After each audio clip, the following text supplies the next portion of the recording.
You are knowing what you are wanting, and you are enjoying the expansion of your own desire. Sometimes you're keeping up with it pretty well.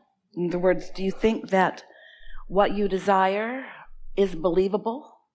Do you believe in your own expansion and in your own becoming? Do you believe in your ability to let more and more of what you want into your experience? Because that really is the key to living happily ever after. You cannot slow your desire making down, because life just makes more desire. The variety that surrounds you and your ability to focus and your inability not to focus. In other words, you cannot help but focus. Your personal perspective just keeps you being the focusing mechanism that you were born to be. So you just keep focusing more and more desire into more and more clarity. You can't stop that. But you do have options about how well you keep up with your own desire. And by that we really mean what we just asked you. How much of the new desire that your life constantly helps you to give birth to, how much of that desire do you believe?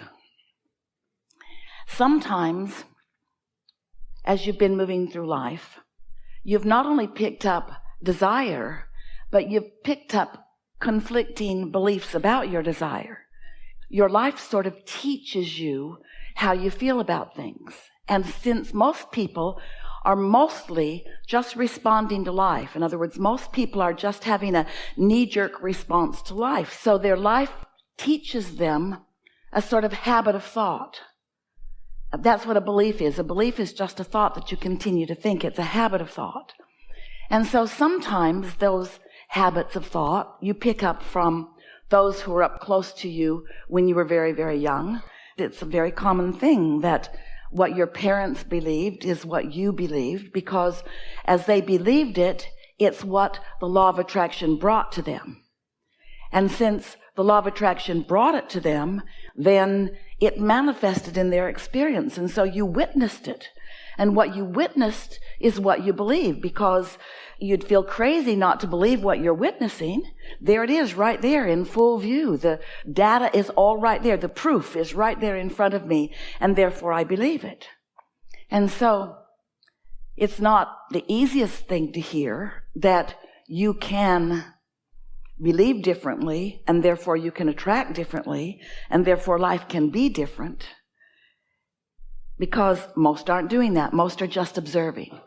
So most are offering most of their vibrational frequency, and that matters so much, in response to what they are observing.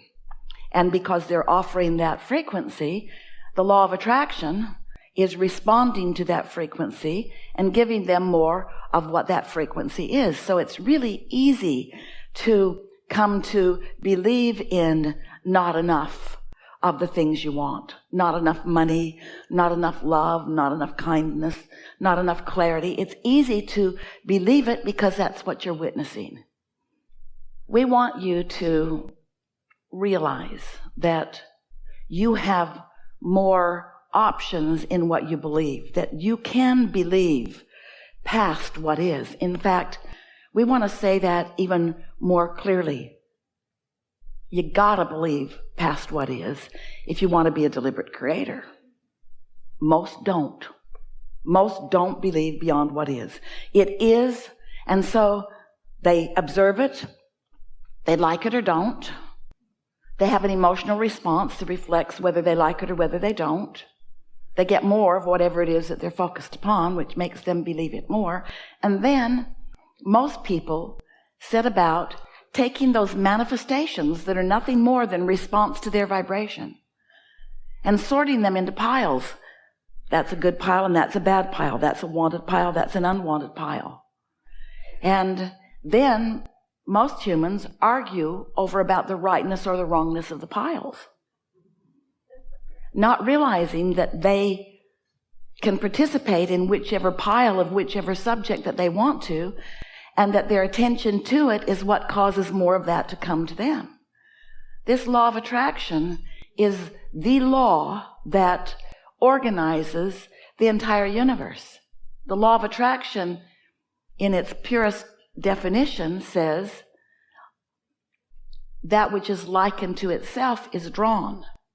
So doesn't matter what you're giving your attention to, you get what you think about.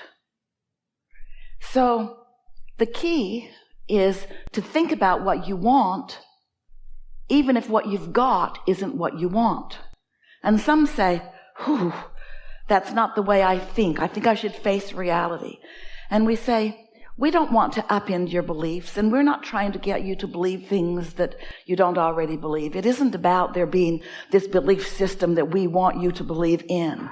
We just want you to gain the control of your own experience that you were born expecting to live.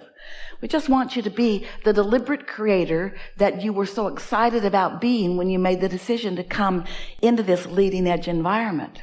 When you as a creator wanted to come and see what's around and evaluate it from your personal and very specific and very important perspective. And then from that place, come to your own serious and important conclusions about what you prefer from where you stand. Because you understood that when the preference was born within you, that if you had the ability to focus in the direction of your preference, that the law of attraction and all of the energy of the universe would move in the direction of your attention. So we want to remind you of some things you knew when you made the decision to come. We want to remind you that the law of attraction abounds, and we want to remind you of the power of your own thought. And we want to help you to understand a very important concept, which is the path of least resistance. And by that we mean there is a current of energy that comes from source, that is on your side, that adores you and flows to you and through you, that is the basis of all of the good that life can bring to you. It comes from source energy. It's an awareness of source energy upon you and your value, your true perfection. It's source energy who adores you and who flows to you and through you. And when you get in alignment with that flow, that is the ultimate path of least resistance. It's the flow of love. It's the flow of clarity. It's the flow of well-being. It's the flow of good feeling. It's the flow of joy. It is the path of least resistance. And so love is the path of least resistance, and hate is the path of most resistance. Ease is the path of least resistance, and struggle is the path of most resistance. And so clarity is the path of least resistance, and confusion is more resistance. You see what we are getting at? So as you came into this physical body, you knew that part of you was being focused into this body, and you knew that this part of you that came into this human form would be subjecting yourself to a variety that did contain resistance. And you came willingly and expectantly and eagerly, because you also knew that the larger part of you, some call it your soul, your inner being, some call it source or God. We call it your inner being, this non-physical energy of perfection and of expansion, continually becoming more. You knew that that part of you would remain non-physically focused and would be steadily flowing to you, and that if you were in a receptive mode, you would be able to feel that clarity and that energy and that love. And you knew that in doing that, you would enjoy your expansion. So you said, I'll go forth with other humans, and I will explore the variety. And out of my personal and important exploration, I will come to my own conclusions about what I prefer. In other words, the universe will expand because of my attention and focus. And when a preference emanates from me or radiates from me vibrationally, as all thought does,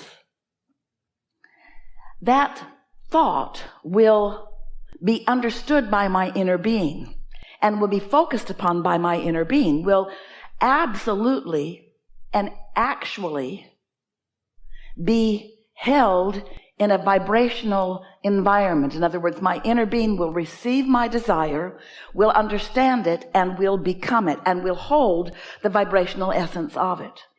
And because my inner being is part of me, And because my inner being has now received my expansive desire, now there is a relationship that I have, a vibrational relationship that I have with my inner being that I can interpret or understand or feel through my own emotions. So when I'm really going with the flow of what life has shown me that I prefer newly, and my inner being understands it and embraces it and holds the frequency of it, when I go with the flow of those ideas, I feel that life force that is only present when I'm fully allowing who I really am to be who I really am.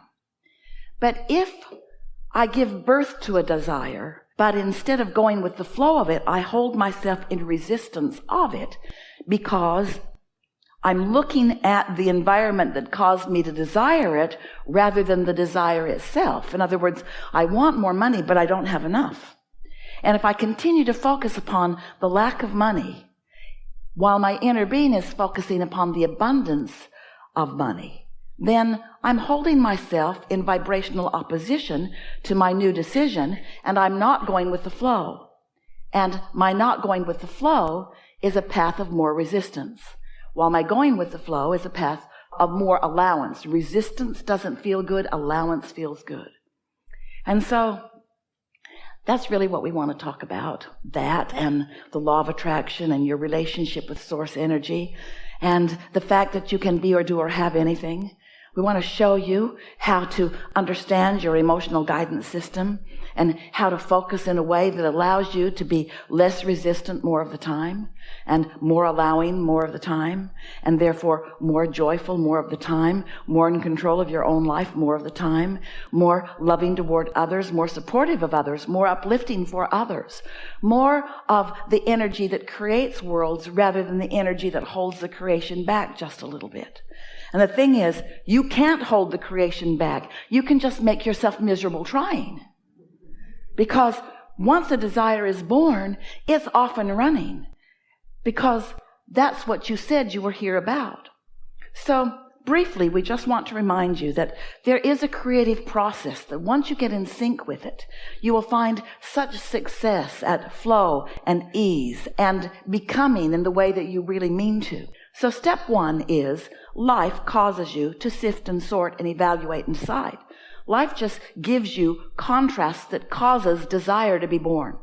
So step one is asking. And life just causes you to do that all day, every day. Step two is not your work and not your focus. It's the work and the focus of your inner being. Step two is when you ask, it is immediately, instantaneously given to you in vibrational form. When you ask, it is given. And the vibrational form is so magnificent because the vibrational form means that your inner being and all of your inner being's partners in non-physical, which is source energy, form a focused attention and a collective energy gathering environment around what you have asked for. And cooperative components of all manner and all kinds are gathered in this vibrational environment for your benefit. And we call that vibrational environment a vortex because it's a gathering of energies, and it's impossible for anything that's a vibrational match to what you've asked for not to be gathered. And so the cooperative components, it's enormous, it's significant, and it's steady, and it's sure, and it's all for you. Step one, step two. Step three is, now you, who have been somewhat resistant when you knew what you didn't want, which caused you to know what you do want, now your work is to focus upon what you do want rather than justify why you don't want what you don't want. You got to go with the flow of your own new desire rather than stand in stubborn defiance of what you're living, a sort of outraged justification. I need it, I demand it, I want it. That's not going with the flow. That's going against the flow. Going with the flow is thinking about how good it will feel, or looking for things that feel good right now. You don't even have to stay on the subject of your desire. You just can't focus in opposition to your desire.